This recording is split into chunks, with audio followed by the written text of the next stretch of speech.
안녕하세요. 저는 경남 창원에 살고 있는 35살 여자예요. 글 쓰는 일이 직업이긴 한데 제 결혼 생활에 관한 일을 사연으로 보내려니 괜히 가슴이 콩쾅거리네요. 건너 건너 알 사람들은 다 알고 지내는 지방 동네인지라 많은 걸 자세하게 설명을 드릴 수는 없지만 제가 직접 보고 겪었던 저의 결혼 생활 3년간의 일들을 허심탄회하게 이실 짓고 해보려 합니다. 그럼 바로 사연을 시작할게요. 저희 친정은 부산이지만 저는 어릴 적부터 서울에서 학교를 다니고 살았습니다.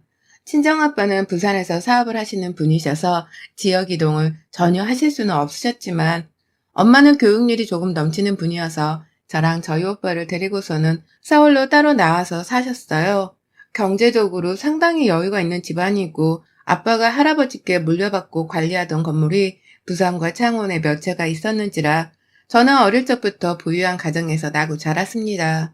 그거 저도 잘 알고 있었고, 그래서 자라면서 경제적인 곳으로는 한 번도 부족함을 느껴본 적이 없었어요. 어디 나가서도 저희 집안 재력이 그리 빠지는 편은 아니었고요. 다만 주변에서 어울려 지내던 친구들이 모두 다 부유한 편이어서 저희 집안의 재력을 굳이 자랑하거나 내세울 일이 전혀 없었고요. 서울에 오고 나서도 제가 사립초등학교에 들어가고 쭉 고등학교까지 특목고로 나온 덕분에 비슷한 환경의 친구들을 많이 만나서 자랑은 할 일이 없었습니다. 제 성격 자체가 그런 걸로 누구 앞에서 돈 자랑을 할 위인도 못 되었고요. 굳이 어떤 마음으로 살았냐고 물으신다면 나는 부족함 없이 사는 편이니까 부모님께 충분히 감사해 하면서 살자는 생각뿐이었던 것 같아요. 그렇게 살다가 대학도 자연스럽게 서울로 진학을 했고요. 대학교 2학년 때였나 잠깐 호주의 한 도시로 교환학생을 간 적이 있었습니다.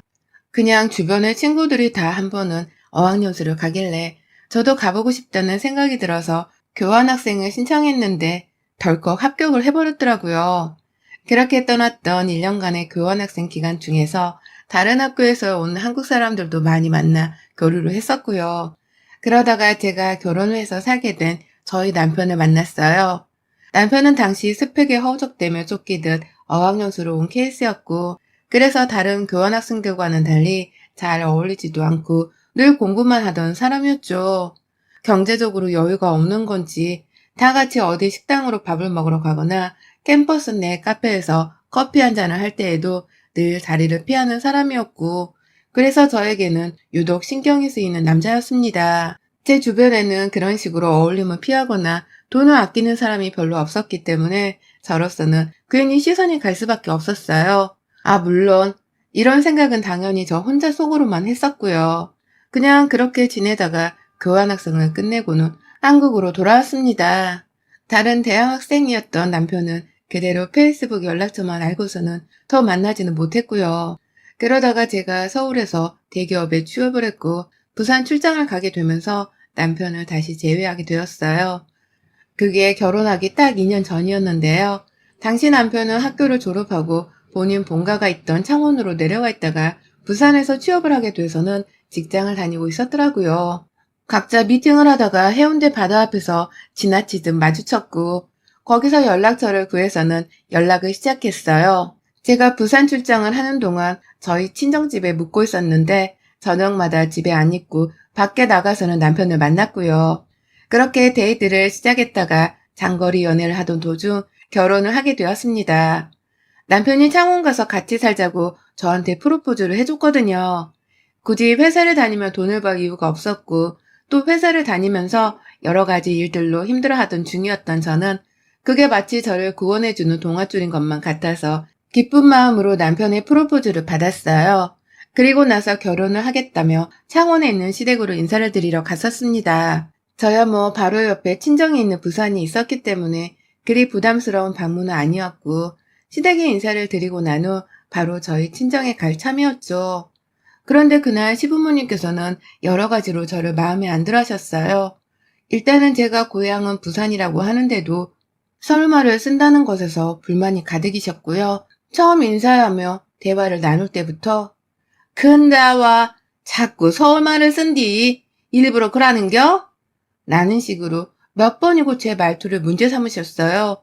그 바람에 저는 어릴 적부터 서울에 가서 학교를 다니고 서울 친구들과 쭉 교류를 하면서 서울말이 충분히 익숙해진 상황이었음에도 불구하고 당시 예비 시부모님이나 다름이 없었던 두 분의 눈치를 보면서 고의적으로 사투리를 쓰려고 노력해야 했죠. 하지만 시부모님이 저에게 느끼는 불만은 그뿐만이 아니었어요. 제가 혹여나 앉고 일어서는 데에 몸이 불편할까 싶어서 치마가 아닌 바지를 입었습니다. 그런데 시부모님께 인사를 드리러 오는 자리에 치마가 아니라 바지를 입고 왔다면서 시아버지가 입이 삐쭉 나오셔서는 제 옷을 지적하더라고요. 막 서울말을 쓴다고 눈치를 받은 후에 옷 지정까지 받고 나니 멘탈이 나가는 심정이었습니다. 그냥 이분들은 내가 마음에 안 드시는 분들이구나 싶어서 이 결혼이 성사되지 못할 것이라는 불안한 예감이 들었고요. 그래서 거의 체념을 하다시피 어떻게든 표정 관리를 하고서는 밥까지 먹곤 마음을 비운 채 시댁을 나섰어요. 친정으로 가야 하는데 도저히 이 기분으로는 집에 못 들어갈 것 같아서 집 근처에 있는 호텔에서 하루를 묵었고 침대에 들어 누워서는 남편한테 얼마나 시부모님의 눈치를 살펴물었는지 모릅니다. 다들 나를 마음에 안 들어하는 것 같은데 어떡하냐며 우리 그냥 헤어져야 하는 거냐면서 아주 눈물겨운 연락을 주고받았었네요. 하지만 예상외로 시부모님께서는 바로 저와의 결혼을 허락해 주셨어요. 저를 며느리로 받아주기로 하신 겁니다. 남편이 뭐라 말했는지는 모르겠지만 저를 마음에 안 들어하던 태도와는 달리 바로 결혼을 하라면서 재촉을 하듯 허락의 연락을 주셨고요. 그 바람에 저는 뛸 듯이 기뻐라 하면서 결혼을 진행했어요. 나를 한 번쯤 그렇게 무시를 하고 마음에 안 들어하는 티를 낸 사람들이니까 결혼에 대해서 다시 한번 생각을 해봤어야 하는 건데요. 그냥 아무 철딱서니가 없어서는 허락을 하겠다고 하는 시부모님의 말씀을 넙죽 받아들인 겁니다. 그래서는 앞뒤 가리지도 않고 결혼 준비를 하고 저를 따라서 저희 부모님까지도 신이 나서는 딸이 결혼한다며 막 상견례도 하고 결혼 준비도 했습니다. 그때부터 솔직히 이상한 조짐들이 여럿 있었거든요. 상견례는 보통 두 집안의 가운데 지점에서 하거나 식당 가까이에 있는 집안에서 대접을 하거나 한다고 하던데 저희 시부모님께서는 저희 부모님이 창호까지 직접 방문을 하셨음에도 불구하고 식당 예약도 하지를 않으셨고 또 계산도 하지를 않으셨어요. 말 그대로 먼 길을 찾아간 저희 부모님이 하나부터 열까지 다 준비하고 계산을 한 것이었죠. 뭐 저희 부모님이 돈을 아끼는 분들은 아니셨는지라 큰 문제는 아니었지만 엄마가 그러시더라고요. 시부모님이 너무 성의가 없는 것이 마음에 걸린다고 말이죠. 그리고 그 걱정은 결혼식 날까지 이어졌습니다. 저희 남편이 제 친정이 잘 산다는 것을 아버지가 사업을 하시고 건물도 창원에까지 몇 채를 가지고 있다는 것을 분명 말한 듯 보였어요. 그렇지 않고서는 그 엄청난 애물과 예단을 요구할 수가 없었을 테니까요. 저희 시댁은 정말 평범하다 못해 오히려 노후 준비는 제대로 되어 계실까 싶은 만큼 금전적 여유가 없어 보이는 집안이었는데요. 어디서 돈독이 들어서는 애물을 거의 1억 정도의 규모로 요구를 하더라고요.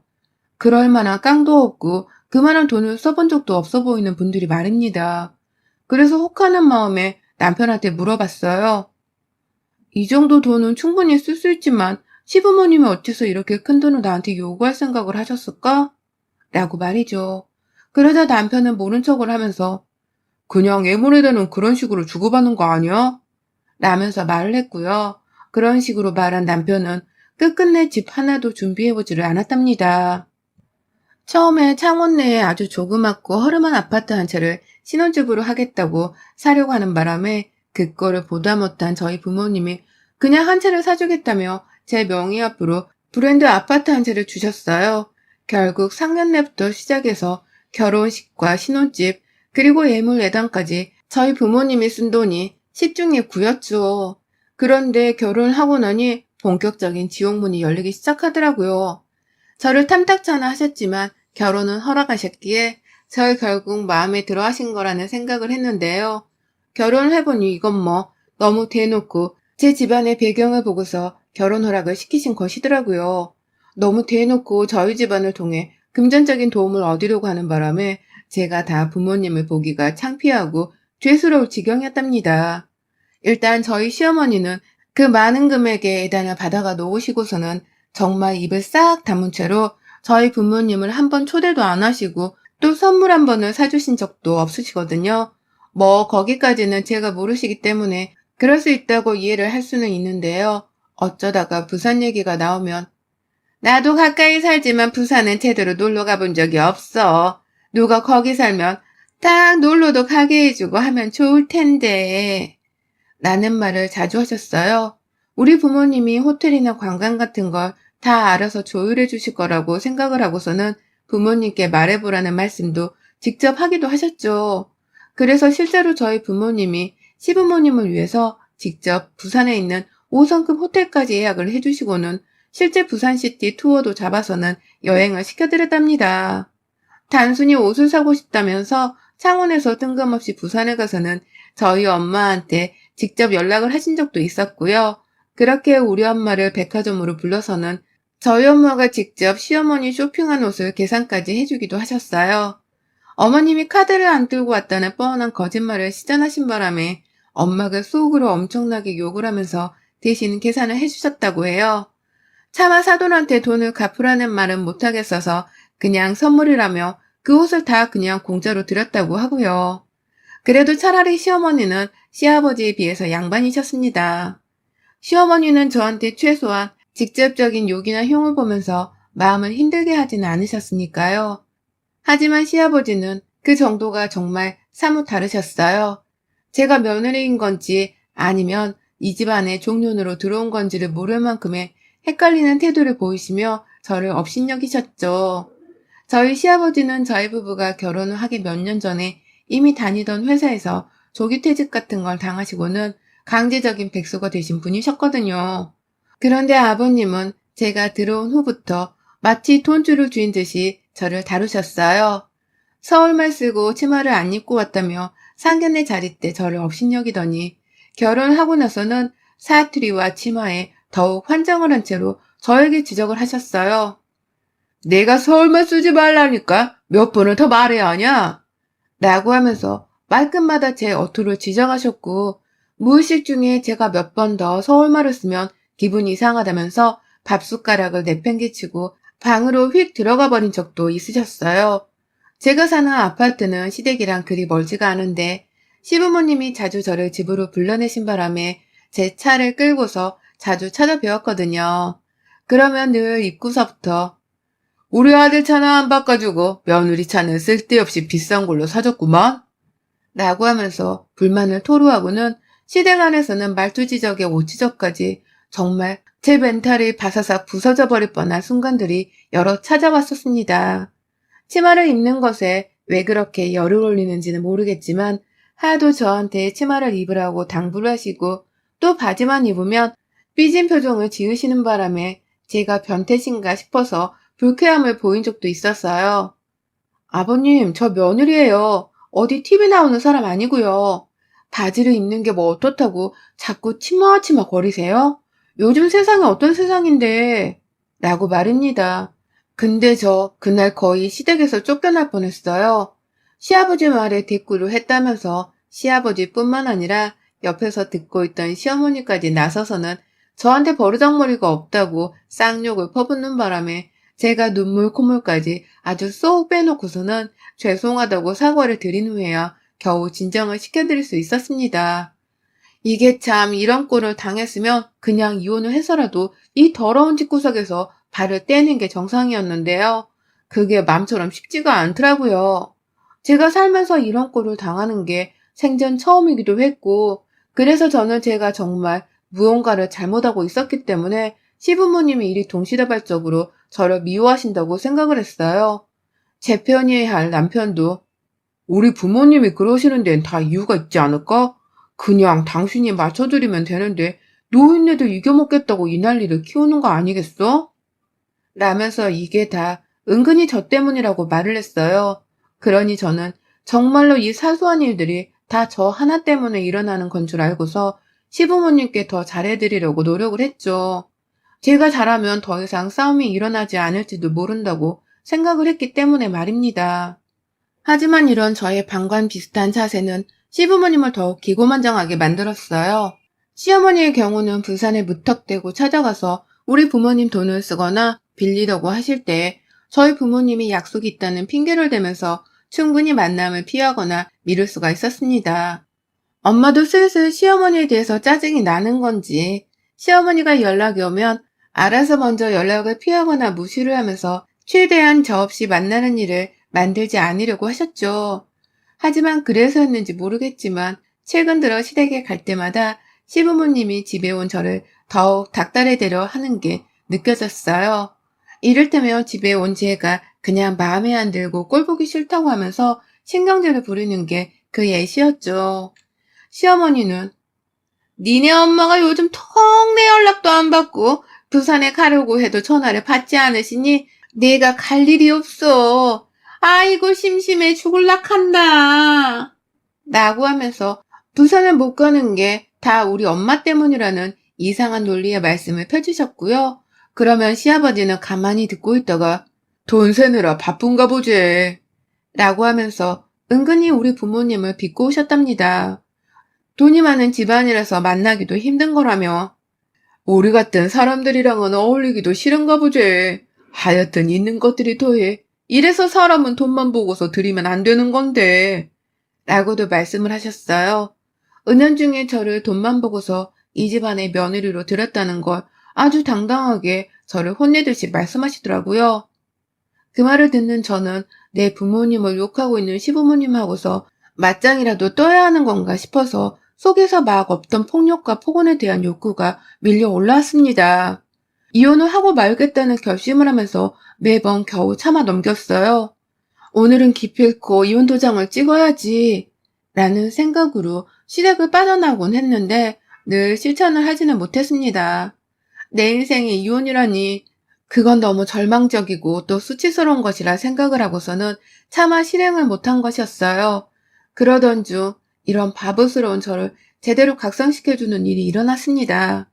시댁에서 저를 부르길래 혼자 차를 끌고 찾아갔던 날 시아버지가 또다시 저를 뭐 하나 흠집내고 싶었는지 제 바지를 보자마자 한 소리를 하더라고요.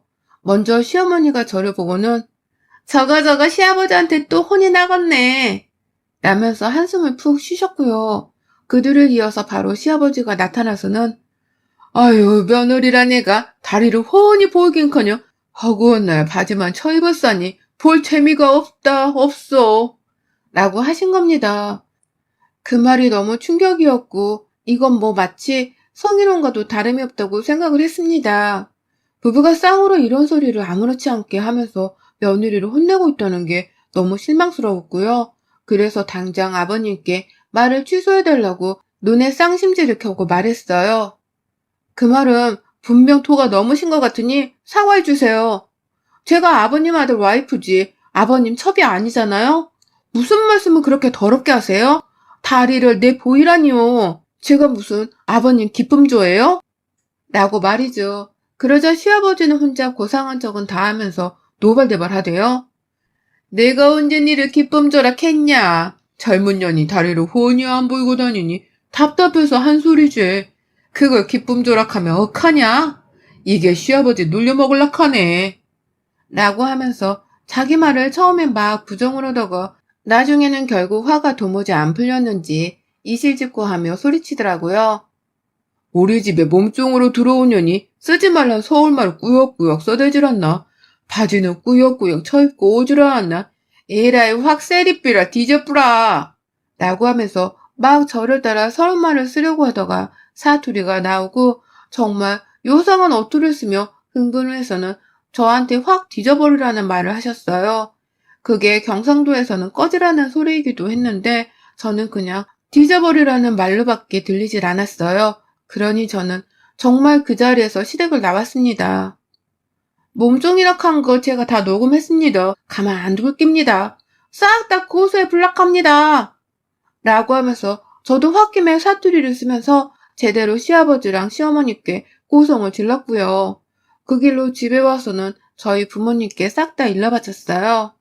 시아버지한테 들은 수치스러운 말들, 시어머니의 시집살이와 언성, 그리고 우리 집을 깔보던 그 말들까지 싹 다요.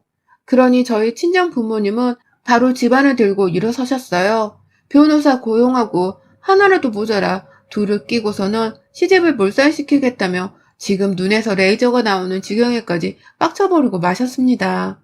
바로 시댁에 고소장을 접수해 보냈고 저희 엄마는 부산에 와서 시어머니가 쓴 쇼핑값까지 다 물어내라고 영수증까지 모아둔 걸 청구하셨더라고요. 뭐 당연히 저는 이혼한다고 위자료 청구 소송을 걸었고 그간 녹음해둔 게 하나도 없어서 증거할 것이 없었으나 어떻게든 꼬리를 잡겠다면서 그간 시부모님이 핸드폰으로 집에 오라고 저를 부른 거, 용돈 달라 한 거, 부산 가야 한다며 우리 부모님 카드를 쓰려고 연락한 거 등등 정말 싸그리 내역이란 내역은 다 떼다가 증거로 제출을 했고요. 천만 다행히도 저희 엄마가 시어머니 연락을 한창 안 받으실 때 시어머니가 혼자 열불이 나서는 저한테 문자를 보낸 게 있더라고요. 우리 엄마를 욕보이면서 귀가 먹어서 전화를 안 받는 거냐 소리를 하면서 화를 낸 게 있었는데 그것도 제출을 했어요. 우리 부모님을 모욕한 죗값을 치러주게 하겠다면서 말입니다. 그와 동시에 제 창원집에서 남편 집을 다 빼서는 시댁으로 보내버리고 현관 비밀번호까지 바꾸고서는 제가 부산으로 갔습니다.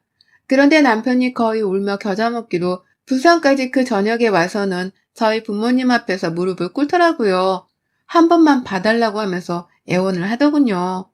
지가 중간에서 중재를 잘하며 저를 지켜줄 거라고 말만 씨부리는데 저희 부모님은 이미 마음이 훌쩍 떠난 상태였고요. 저도 남편에게는 잔정이 다 떨어진 때였습니다.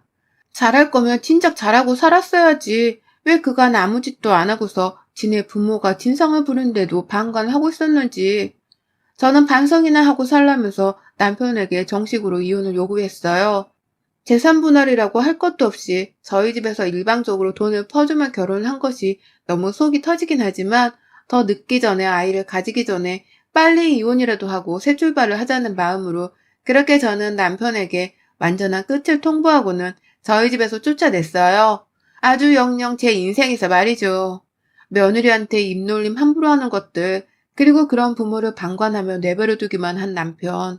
그냥 제게는 다 한통속인 것만 같고 다들 우리 집 돈을 보고서 결혼을 하게 한 것만 같아서 사기를 당한 기분만 듭니다.